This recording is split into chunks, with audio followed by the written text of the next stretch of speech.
ꯁꯤꯒꯤ Hindu newspaper analysis ꯃꯅꯤꯄꯨꯔꯤꯗ ꯇꯧꯖꯔꯒꯦꯀꯣ ꯑꯍꯥꯟꯕꯗ ꯍꯦꯗꯂꯥꯏꯟ ꯑꯃ ꯂꯧꯈꯠꯆꯒꯦ ꯍꯦꯗꯂꯥꯏꯟꯗ ꯏꯟꯗꯤꯌꯥꯒꯤ ꯏꯟꯐ꯭ꯂꯦꯁꯟꯒꯤ ꯑꯞꯗꯦꯠ ꯑꯃ ꯂꯥꯛꯑꯦꯀꯣ ꯗꯤꯁꯦꯝꯕꯔ 2024ꯒꯤ ꯑꯗꯨꯗꯩꯗ ꯑꯩ ꯏꯟꯐ꯭ꯂꯦꯁꯟꯒꯤ ꯃꯇꯥꯡꯗ ꯈꯔ ꯅꯩꯅꯖꯔꯛꯀꯦ ꯏꯟꯐ꯭ꯂꯦꯁꯟ ꯍꯥꯏꯁꯦ ꯀꯩꯅꯣ RBIꯒꯤ ꯃꯊꯧꯁꯤꯅ ꯏꯟꯐ꯭ꯂꯦꯁꯟ ꯂꯥꯛꯑꯀꯥꯟꯗ RBIꯒꯤ ꯃꯊꯧꯁꯤꯅ ꯀꯩꯅꯣ ꯍꯥꯏꯕꯗꯣ ꯍꯥꯏꯐꯦꯠ ꯑꯩ ꯅꯩꯅꯖꯔꯛꯀꯦ ꯃꯊꯪ ꯑꯅꯤꯁꯨꯕ ꯍꯦꯗꯂꯥꯏꯟꯗ ꯃꯦꯖꯤꯛ ꯃꯦꯅꯤꯌꯥ ꯍꯥꯏꯅꯀꯣ ꯃꯦꯅꯤꯛ ꯃꯟꯗꯦ ꯐꯣꯔ ꯏꯟꯗꯤꯌꯥ ꯐꯥꯏꯅꯥꯟꯁꯤꯌꯦꯜ ꯃꯥꯔꯀꯦꯠ ꯍꯥꯏꯕꯀꯣ ꯃꯦꯅꯤꯛ ꯃꯦꯗꯤꯌꯥ ꯍꯥꯏꯕꯗꯤ ꯑꯩꯈꯣꯏꯒꯤ ꯃꯦꯅꯤꯛ ꯃꯟꯗꯦ ꯍꯥꯏꯕꯀꯣ ꯏꯟꯗꯤꯌꯥꯒꯤ ꯑꯣꯏꯅ ꯑꯩꯈꯣꯏꯒꯤ ꯄꯩꯁꯥ ꯑꯩꯈꯣꯏꯒꯤ ꯔꯨꯄꯤꯁ ꯏꯟꯗꯤꯌꯟ ꯔꯨꯄꯤꯁꯁꯦ ꯃꯥꯒꯤ ꯚꯦꯂꯨꯁꯦ ꯗꯣꯂꯔꯒ ꯌꯦꯡꯅꯕꯗ ꯑꯁꯨꯛꯀꯤ ꯃꯇꯤꯛ ꯇꯥꯈ꯭ꯔꯦꯀꯣ ꯑꯗꯨꯗꯨꯅ ꯐꯥꯏꯅꯥꯟꯁꯤꯌꯦꯜ ꯃꯥꯔꯀꯦꯠꯀꯤ ꯑꯣꯏꯅꯗꯤ ꯑꯩꯈꯣꯏ ꯃꯟꯗꯦ ꯅꯨꯃꯤꯠꯁꯦ ꯌꯥꯝ ꯅꯨꯡꯉꯥꯏꯇꯕ ꯅꯨꯃꯤꯠ ꯑꯃ ꯑꯣꯏꯔꯦ ꯍꯥꯏꯅꯤꯀꯣ ꯉꯁꯤ ꯃꯟꯗꯦ ꯅꯨꯃꯤꯠꯁꯦ ꯑꯗꯨꯗꯩꯗ ꯑꯩꯈꯣꯏꯒꯤ ꯄꯩꯁꯥꯒꯤ ꯚꯦꯂꯨ ꯑꯩꯈꯣꯏꯒꯤ ꯏꯟꯗꯤꯌꯥꯒꯤ ꯔꯨꯄꯤꯁꯀꯤ ꯚꯦꯂꯨ ꯗꯣꯂꯔꯒ ꯌꯦꯡꯅꯕꯗ ꯇꯥꯔꯛꯄꯁꯦ ꯑꯩꯈꯣꯏꯅ ꯗꯤꯄ꯭ꯔꯤꯁꯤꯌꯦꯁꯟ ꯍꯥꯏꯀꯣ ꯗꯤꯄ꯭ꯔꯤꯁꯤꯌꯦꯁꯟꯒ RBIꯒꯤ ꯃꯊꯧꯒꯤ ꯃꯇꯥꯡꯗ ꯍꯦꯗꯂꯥꯏꯟꯁ ꯈꯔ ꯅꯩꯅꯔꯝꯒꯦ ꯑꯇꯣꯞꯄ ꯍꯦꯗꯂꯥꯏꯟ ꯑꯃꯗꯅ Prime Minister Modi inaugurates JMO Tunnel in Jammu and Kashmir ꯀꯣ JMO Tunnel ꯍꯟꯗꯛꯇ ꯅꯧꯅ ꯁꯥꯈꯤꯕꯗꯣ ꯖꯝꯃꯨ ꯑꯦꯟ ꯀꯥꯁꯃꯤꯔꯗ ꯑꯗꯨꯒꯤ ꯃꯇꯥꯡꯗꯁꯨ ꯄ꯭ꯔꯥꯏꯝ ꯃꯤꯅꯤꯁꯇꯔ ꯅꯔꯦꯟꯗ꯭ꯔ ꯃꯣꯗꯤꯅ ꯁꯪꯒꯥꯈꯤꯕꯒꯤ ꯃꯇꯥꯡꯗ ꯑꯃꯁꯨ ꯌꯥꯎꯔꯤꯀꯣ ꯑꯗꯒꯤ ꯑꯇꯣꯞꯄ ꯏꯗꯤꯇꯣꯔꯤꯌꯦꯜ ꯈꯔ ꯑꯩ ꯅꯩꯅꯁꯤ ꯑꯦꯗꯤꯇꯣꯔꯤꯌꯦꯜꯗ ꯄ꯭ꯔꯕꯥꯁꯤ ꯚꯥꯔꯠ ꯗꯤꯕꯁ PBD 2025 ꯇꯧꯈꯤꯕꯒꯤ ꯃꯇꯥꯡꯒꯤ ꯁꯝꯃꯔꯤ ꯈꯔ ꯑꯗꯨꯝ ꯌꯥꯎꯔꯤꯀꯣ ꯑꯁꯤ ꯃꯃꯥꯡꯗꯁꯨ ꯑꯩ ꯅꯩꯅꯖꯈ꯭ꯔꯦꯏꯗꯤꯇꯣꯔꯤꯌꯦꯜ ꯑꯇꯣꯞꯄꯗꯅ ꯍꯥꯏꯗꯤ ꯑꯩꯈꯣꯏꯒꯤ ꯗꯣꯃꯦꯁꯇꯤꯛ ꯚꯥꯏꯑꯣꯂꯦꯟꯁ ꯅꯨꯄꯤꯗ ꯆꯠꯊꯕ ꯀ꯭ꯔꯥꯏꯝ ꯀꯔꯤ ꯀꯔꯥ ꯚꯥꯏꯑꯣꯂꯦꯟꯁ ꯃꯌꯥꯝꯁꯤꯡꯁꯦ ꯍꯟꯊꯅꯕ ꯅꯨꯄꯥꯒꯤ ꯔꯣꯜꯁꯦ ꯀꯔꯤꯅꯣ ꯍꯥꯏꯕꯒꯤ ꯃꯇꯥꯡꯗ engaging men to combat violence against women ꯑꯁꯤꯒꯤ ꯃꯇꯥꯡꯗ ꯈꯔꯁꯨꯏꯗꯤꯇꯣꯔꯤꯌꯦꯜ ꯑꯃ ꯑꯩ ꯂꯧꯈꯠꯆꯔꯤꯀꯣ ꯑꯗꯨꯒ ꯑꯣꯄꯤꯅꯤꯌꯟꯗ ꯑꯩꯈꯣꯏꯒꯤ ꯏꯂꯦꯛꯁꯟ ꯔꯨꯜ ꯍꯟꯗꯛ election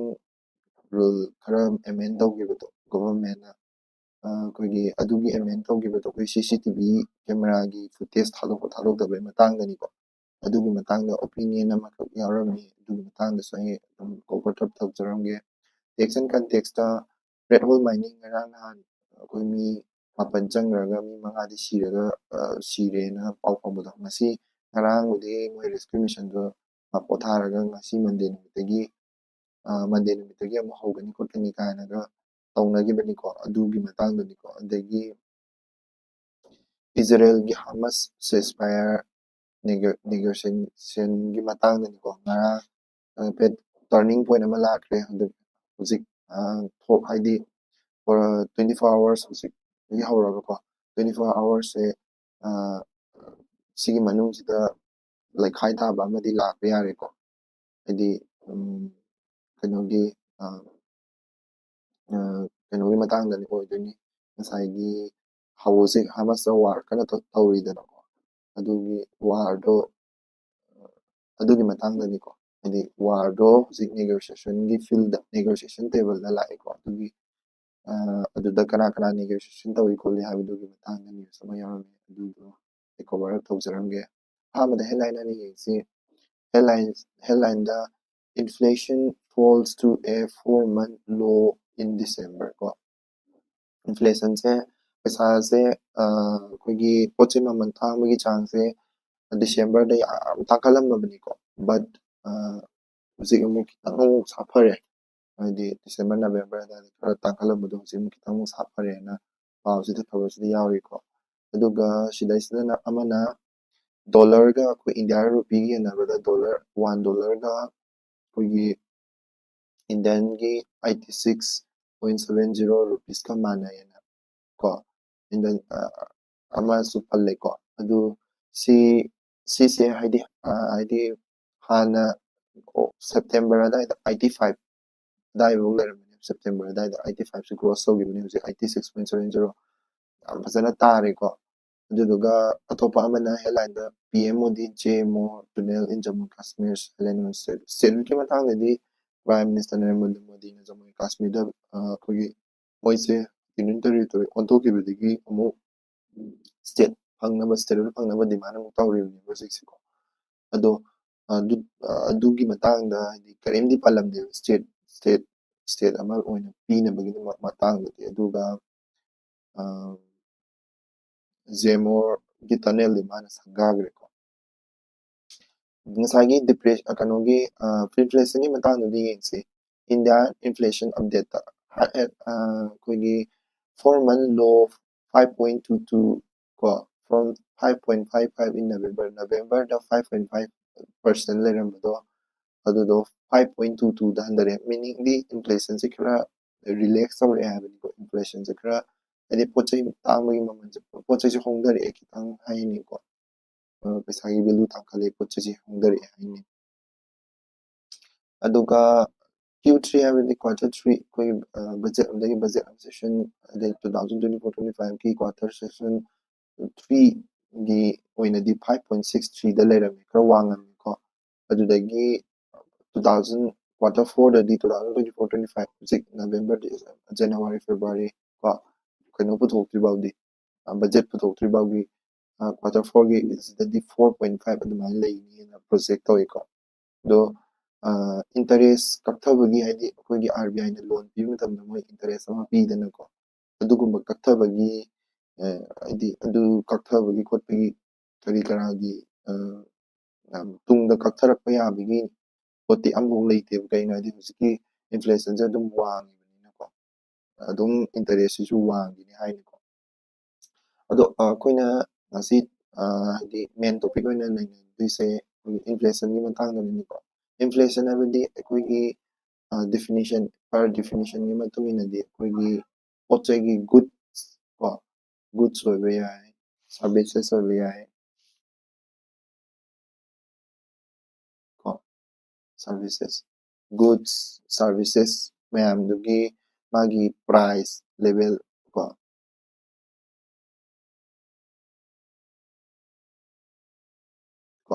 level of price to inflation sina taktuse kaino hai kanna rising ko deflation haragana decreasing hai ko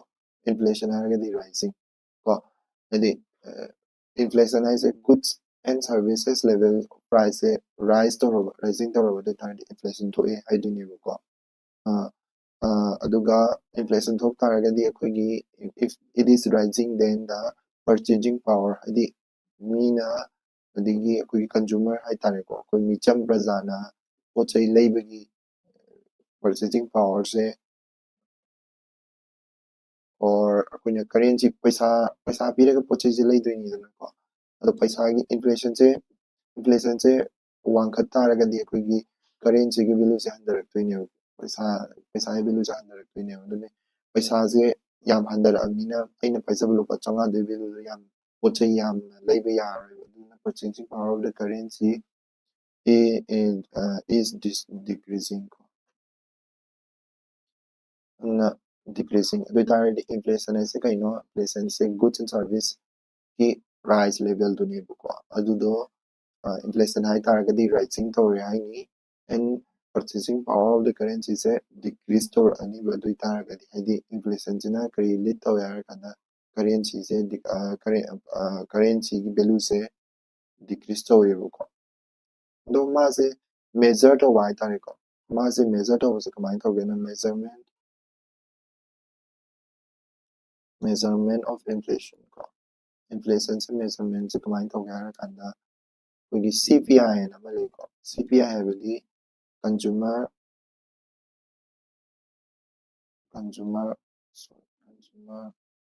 price index ꯍꯥꯏꯕꯀꯣ CPI ꯅ ꯂꯦꯞꯄꯦꯕ CPI ꯁꯦ ꯑꯩꯈꯣꯏꯅ ꯃꯦꯖꯔꯂꯤ CPI ꯅ ꯂꯦꯞꯄꯤ ꯑꯗꯨꯕꯨ ꯀꯩꯅꯣꯅꯁꯨ ꯂꯦꯞꯄꯁꯨ ꯂꯩ ꯍꯥꯏꯕꯗꯤ WPI ꯅꯁꯨ ꯂꯦꯞꯄꯁꯨ ꯂꯩ WPI ꯍꯥꯏꯕꯗꯤ wholesale price index ꯍꯥꯏꯕꯅꯤꯀꯣ wholesale price index ꯀ ꯀꯩꯅꯣꯒ ꯑꯗꯒꯤ consumer price index ꯈꯦꯠꯅꯕꯁꯦ ꯀꯩꯅꯣ ꯍꯥꯏꯔꯀꯥꯟꯗ ꯁꯤꯅ ꯄꯣꯠ ꯆꯩ ꯂꯩꯕꯁꯦ ꯍꯣꯜꯁꯦꯜꯗ ꯂꯩꯔꯒꯗꯤ ꯑꯗꯨꯒꯤ